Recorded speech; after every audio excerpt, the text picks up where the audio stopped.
E temos então na noite de hoje o nosso companheiro de ideal espírita, trabalhador desta casa, o Adilson Simas, que irá nos falar sobre o tema: a caridade é realmente a maior virtude da salvação? Jesus te ampare. Boa tarde e noite a todos. Meu Deus, que gente silenciosa. Ele não falou que era caridade, a caridade era boa noite. Como é que vai, Deus? Obrigado. Sinto-se todos abraçados por mim, aqueles que eu não consegui fazer pessoalmente. É sempre um prazer e uma responsabilidade estarmos aqui na tribuna. E praticamente hoje já foi dada uma palestra sobre o passe. Vocês viram como é importante a concentração de todos nós em qualquer situação que nós estejamos aqui na casa, seja para ouvir uma palestra, seja para tomar o passe, para ser atendido pela espiritualidade. Então hoje eu tive a ousadia, vamos dizer assim, né, de dizer: a caridade é realmente a maior virtude da salvação? O que vocês acham? Cada um por si deve pensar, é ou não é? E o que é que realmente é essa caridade, né? Então nós vamos tentar consolar, explicar, intuir e fazer com que todos vocês saiam daqui influenciados, primeiramente pelo guardião pessoal e depois pela espiritualidade que está aqui nos acolhendo. A doutrina dos Espíritos, ela tem como esse fundamento consistente que fora da caridade não tem salvação. Mas muitos de nós ainda perguntamos, né, o que é essa caridade? E o que é que nós temos de salvar de quê? Nós estamos perdidos? As informações religiosas que nos foram passadas, e todos nós aqui temos um conhecimento básico, afirmam que Jesus veio nos salvar. Jesus veio nos salvar, derramando o seu sangue em nosso favor, como se nós não precisávamos derramar sangue nenhum, só Ele. Mas que realmente o seu retorno à Terra será quando fará o julgamento final. É dito pelas religiões e algumas seitas, correto? E assim aqueles considerados culpados irão penar eternamente no chamado inferno, e os bondosos, aqueles que cumpriram a sua jornada, irão para sempre ao chamado céu. Esse paraíso que a religião e muitas seitas nos dizem, e algumas até nos vendem em pedacinhos lá, para que nós possamos já na terra adquirirmos em suaves prestações o nosso espaço no chamado paraíso. Essa orientação e conceito, para nós aqui que estamos na casa espírita, nos deixa realmente alguma dúvida. Por quê? Nós somos inseguros. Muitos de nós entendem e praticam a caridade. De que forma? Como que nós praticamos a caridade? Como é que nós poderemos ser salvos se nós praticamos a caridade? E a salvação depende da chamada felicidade que nós todos buscamos aqui na Terra. O que é que acontece? Por que que nós somos tão bondosos, caridosos, mesmo assim os sofrimentos se nos afloram de uma forma, às vezes, tão trágica?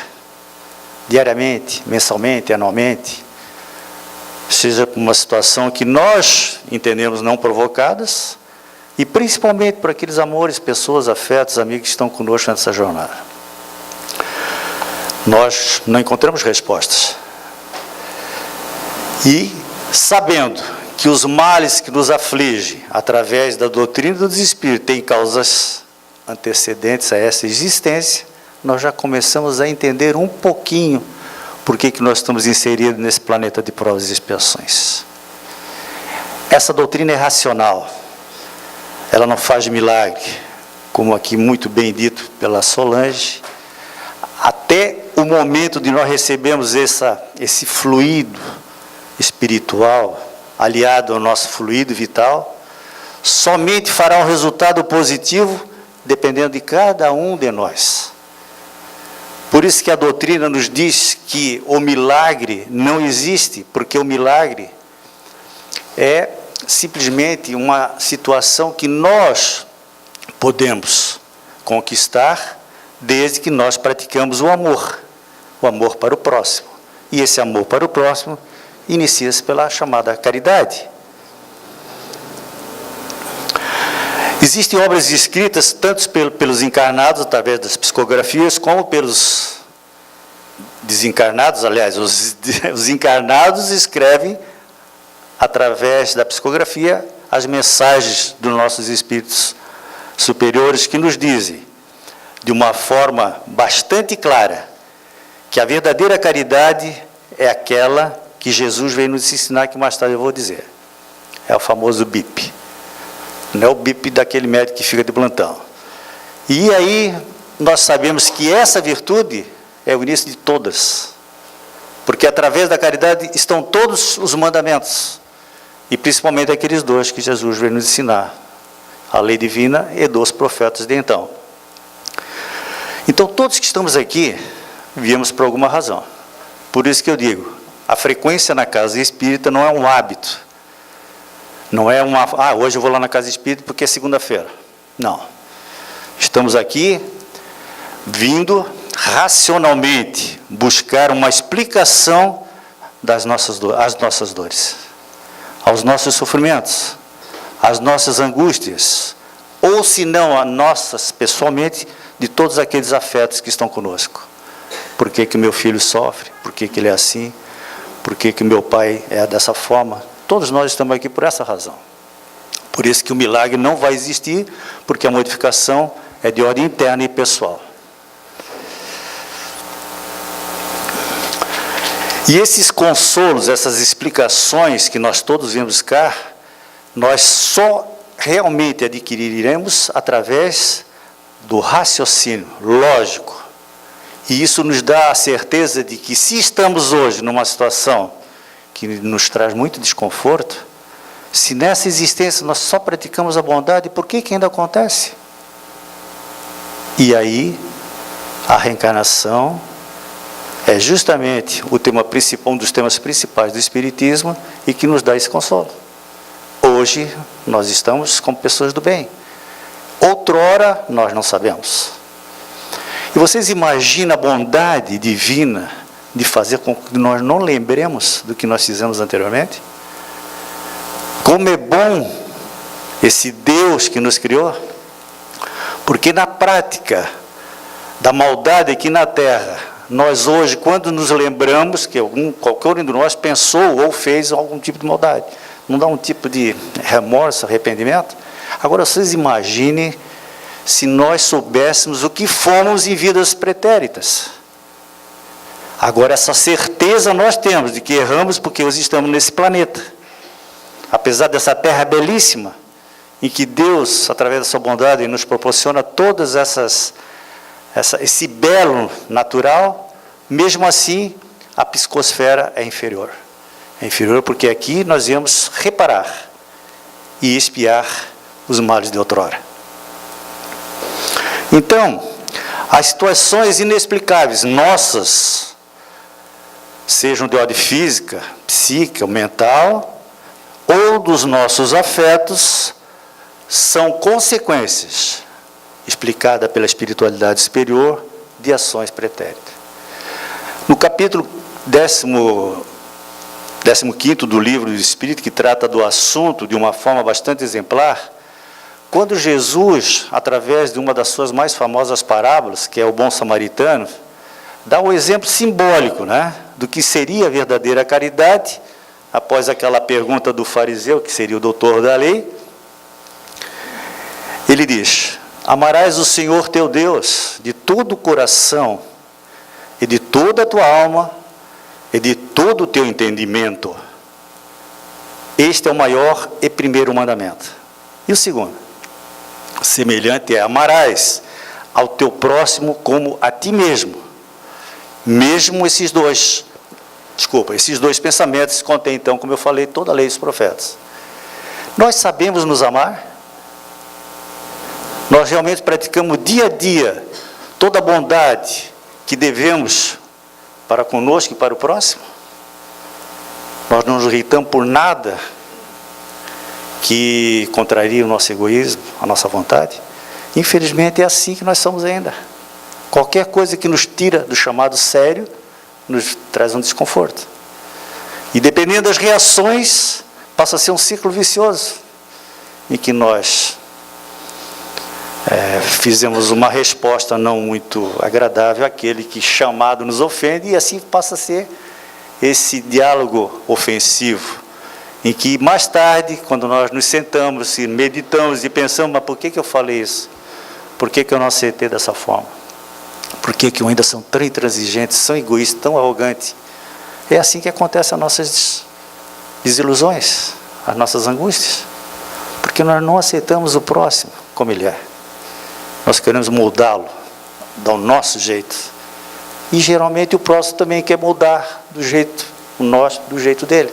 Por isso que nós temos a necessidade de estarmos todos juntos, para justamente sabermos nos comportar nessa relação entre marido e mulher, mãe e filho, pai e filho, vô, tal, todas a parentela, os amigos, o lado profissional, porque em qualquer situação em que nós estivemos, vai existir a possibilidade de praticar a caridade, que é compreender o próximo e aceitá-lo do jeito que ele é. Assim, a doutrina dos Espíritos, de uma forma lógica e racional, explica que nós não somos produto desta única existência. Nós somos eternos, criados para sempre pela misericórdia divina. Então essa é uma lógica irrefutável, né? Porque tudo que não acontece, não sendo uma ação irrefletida de hoje, tem como resultado uma ação irrefletida do passado. E assim hoje não existe o chamado azar, sorte. Por quê? Porque o domínio da lei está acima da nossa vontade. Cada um de nós que viola a lei divina contra alguém, se esse alguém nos perdoa, nós estamos desvinculados desse tipo de expiação. Mas temos que repor, compensar o ato doloso ou culposo. Fazendo o quê? Através da caridade que fizemos para alguém, que às vezes pode não nos perdoar. Nós fizemos o mal e pedimos perdão. E muitas pessoas dizem, eu não te perdoo. Ou muitos dizem, eu te perdoo, mas fica lá naquele lado. Não é assim? Aquele perdão da boca para fora. Quando na realidade o perdão tem que ser feito com o coração. Quando a gente fala o coração, não é o físico. É feito espiritualmente. Com a consciência de realmente perdoar e fazer com que aquilo nos afete em nenhum momento da nossa existência. Quando o mestre veio afirmar que o seu reino não era deste mundo, a doutrina espírita confirma, cientificamente então, que a Terra não é o centro do universo, mas uma das pequeninas moradas da casa do Pai. E por misericórdia do nosso governador do planeta, esta é que nos abriga. E Jesus é o nosso mestre. Essa menção aos céus, né, dizendo que não é desse mundo, o meu reino é do céu, também é alegórica. Hoje nós sabemos que o céu, o inferno, ou qualquer situação que nós estamos atravessando aqui nessa existência, é em razão daquilo que nós mesmo produzimos. Então é dito que o chamado purgatório é a terra, e que o céu e o inferno serão conquistas nossas a atingirmos uma perfeição ou não.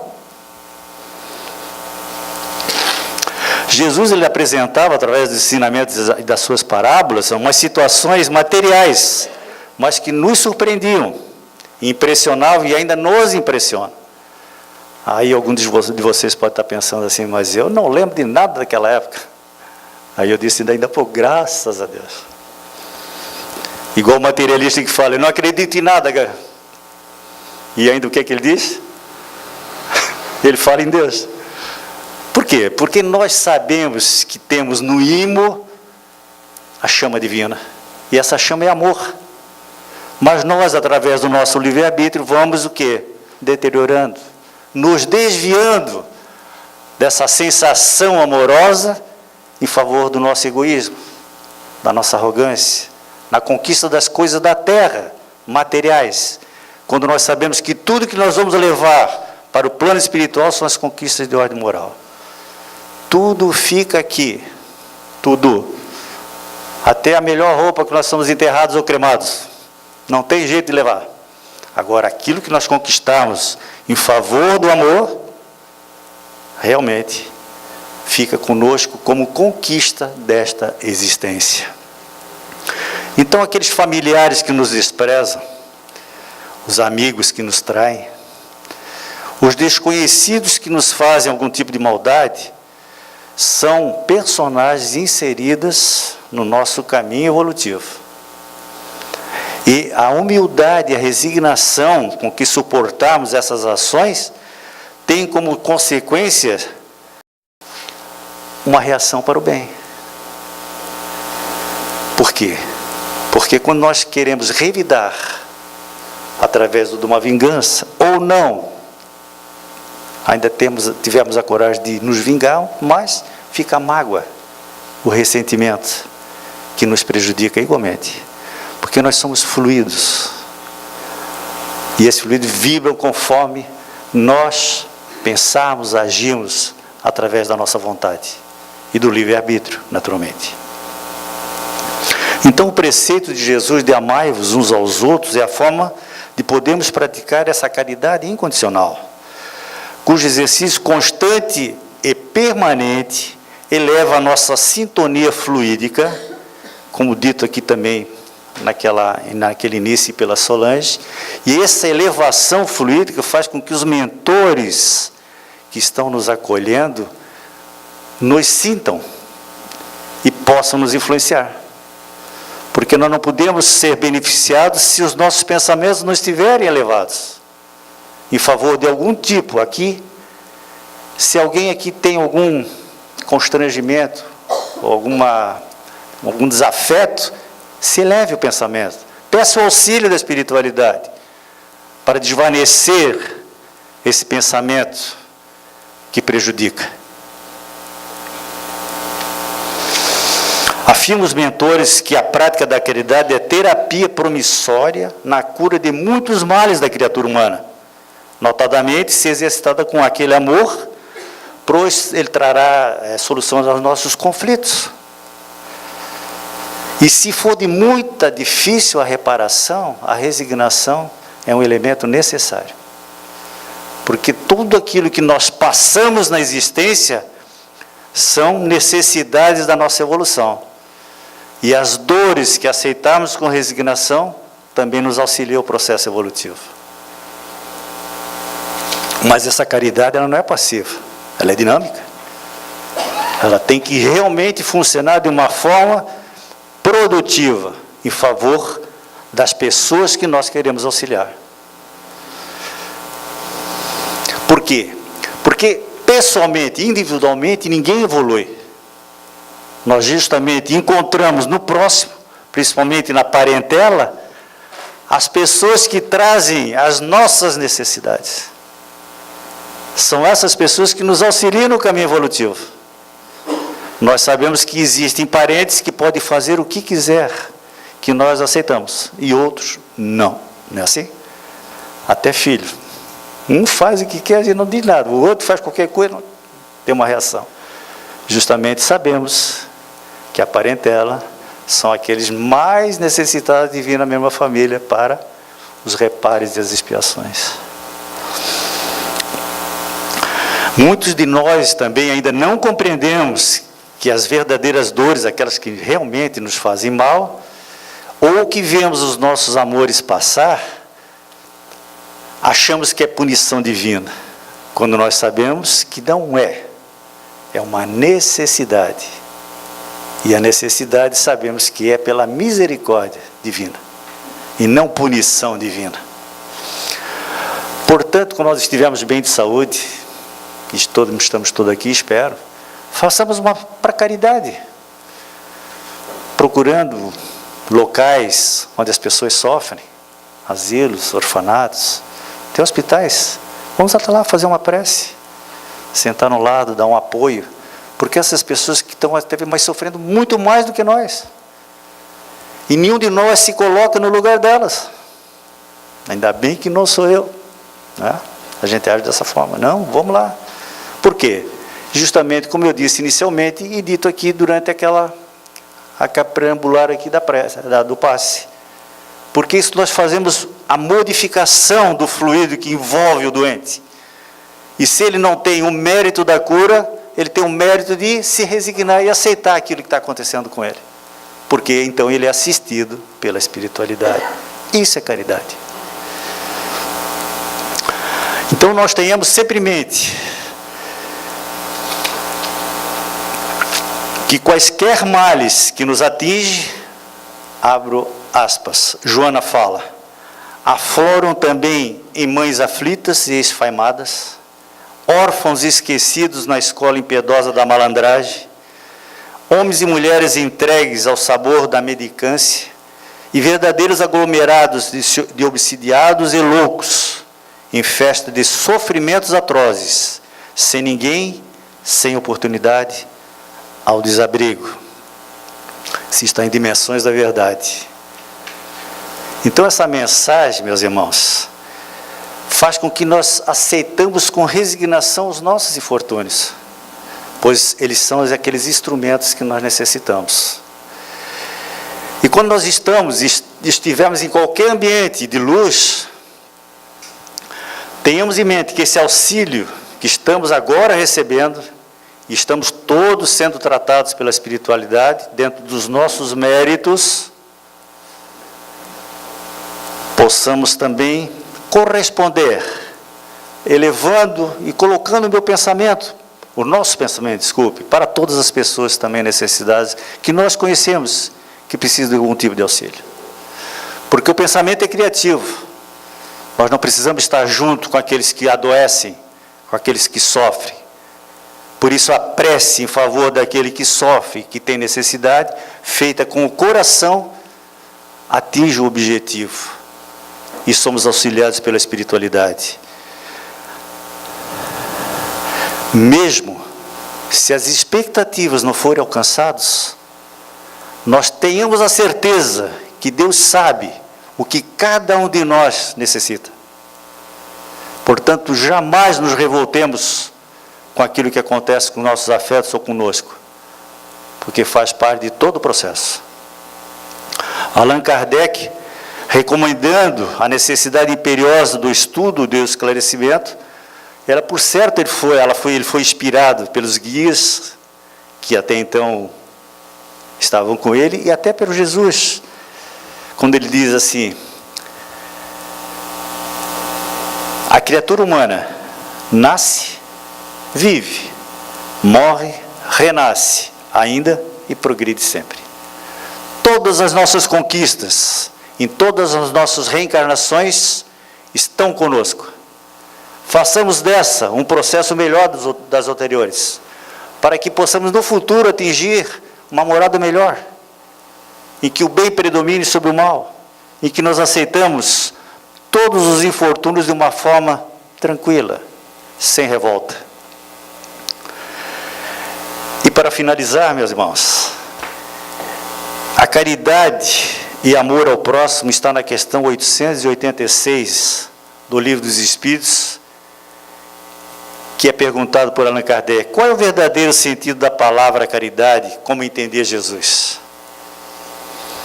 Benevolência para com todos, que é a boa vontade, uma estima, a bondade, a complacência para com todos que estão conosco.